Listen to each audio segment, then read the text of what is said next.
Over the weekend in Gaza, we saw yet more mass shootings and killings of people seeking UN aid for their families, an atrocious and inhumane act which I utterly condemn. We need an immediate ceasefire in Gaza, the immediate release of all hostages, and unimpeded humanitarian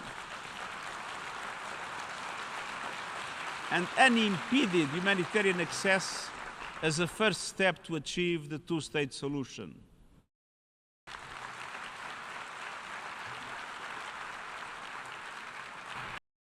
The Secretary-General is appalled by the accelerating breakdown of humanitarian conditions in Gaza, where the last lifelines keeping people alive are collapsing. He deplores the growing reports of children and adults suffering from malnutrition. The Secretary-General strongly condemns the ongoing violence, including the shooting, the killing, and the injuring of people attempting to get food for their families. Civilians must be protected, civilians must be respected, and they must never, ever be targeted.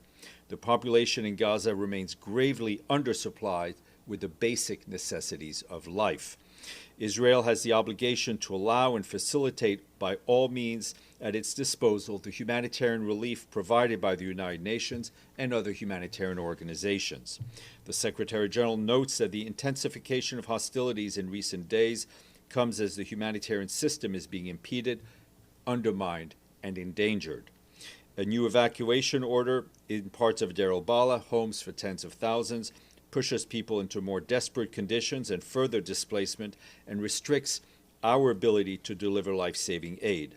As I mentioned, UN staff is remaining in Deir al-Balah, and 2 UN guest houses have been impacted, despite the parties having been informed of the location of UN premises, which, as you well know, are inviolable. These locations, as with all civilian sites, must be protected regardless of evacuation orders. The Secretary-General reiterates his urgent call for the protection of civilians, including humanitarian personnel, and the provision of essential resources to ensure their survival. He once again calls on the immediate and unconditional release of all hostages. We stand ready to significantly scale up our humanitarian operations. The time for a ceasefire is now.